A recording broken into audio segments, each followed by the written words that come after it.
Hello friends, मैं संजय एक बार फिर से आप सभी साथियों का आपके अपने परिवार यूपी एग्ज़ाम बाई संजय में स्वागत करता हूं। आज हम लोग मध्यकालीन भारत के बारे में पढ़ेंगे। भारत में तुर्की आक्रमण। भारत में तुर्की साम्राज्य की स्थापना अल्पतकीन करता है। अल्पतकीन गजनी का था, जो कि वर्तमान अफगानिस्तान में है। अल्पतकीन का वंश कौन सा था? तो यामनी वंश का था। इसका एक गुलाम था जिसका नाम था सुबुक्तगीन। अल्पतकीन की मृत्यु हो जाती है तो अगला शासक सुबुक्तगीन बनता है। अब सुबुक्तगीन 1977 से 1997, इसी के समय पर हिंदू व तुर्कियों के बीच लड़ाई होने लगी। इसकी मृत्यु हो जाती है और इसका लड़का होता है महमूद गजनवी, वह बनता है अगला शासक। महमूद गजनवी 1997 से 1030 एडी, ये अपने साम्राज्य को बड़े तौर पर इसने फैलाने में सफल रहा। इससे प्रभावित होकर जो बगदाद का जो खलीफा होता है, ये इसे दो उपाधि देता है। पहली यामिन उद्दौला, दूसरी यामिन अल मिल्ला, ये उपाधि देता है बगदाद का खलीफा। इसका उद्देश्य क्या था? तो धन दौलत को लूटना, दूसरा इस्लाम धर्म का प्रचार प्रसार करना।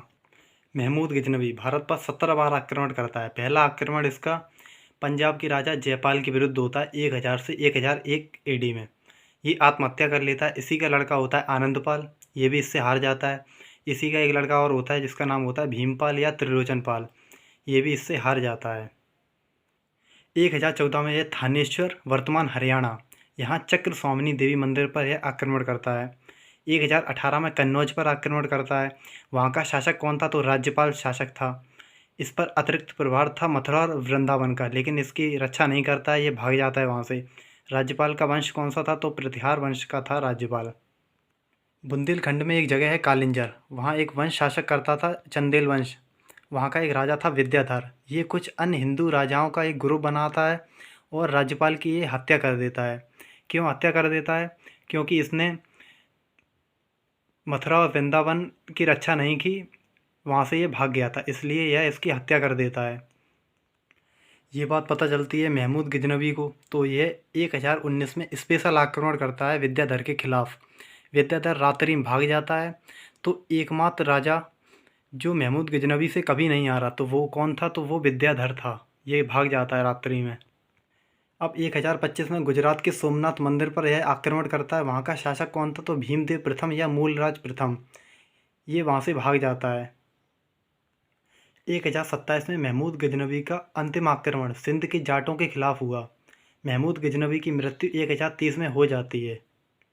मरने से पहले इसने दो उपाधि ली, पहली सुल्तान की, दूसरी गाजी या बुद्सगन की। गाजी का अर्थ होता है धर्म विनाशक, मतलब इस्लाम धर्म को छोड़कर अन्य धर्म के लोगों की हत्या करना, और बुद्सगन का मतलब होता है मूर्ति भंजक। इसके कुछ दरबारी इतिहासकार थे। पहला था उतबी, इसने एक किताब लिखी थी तारिक ए यामनी या किताब उल यामनी, इसने किताब लिखी थी। दूसरा इतिहासकार था फिरदौसी, इसकी किताब थी शाहनामा, इसे अफ़गानिस्तान का महाभारत भी कहा जाता था फिरदौसी को। तीसरा इतिहासकार था अल बरूनी, इसने एक किताब लिखी थी किताब उल हिंद या तहकीकात ए हिंद, इसने किताब लिखी थी। इसका अन्य नाम क्या है? तो अबू रहमान इसका अन्य नाम है। पुराणों का अध्ययन करने वाला पहला मुसलमान कौन था? तो अल बरूनी या अबू रहमान था। महमूद गजनवी ने कुछ सिक्के भी चलाए थे। एक तरफ संस्कृत भाषा में महमूद गजनवी का नाम लिखा था और एक तरफ अरबी भाषा में महमूद गजनवी का नाम लिखा था। ये टॉपिक हो गया यहाँ ख़त्म। अगला टॉपिक है मोहम्मद गौरी। अगर आप लोगों को हमारी वीडियो अच्छी लगी तो चैनल को लाइक करें, सब्सक्राइब करें और शेयर करें। धन्यवाद।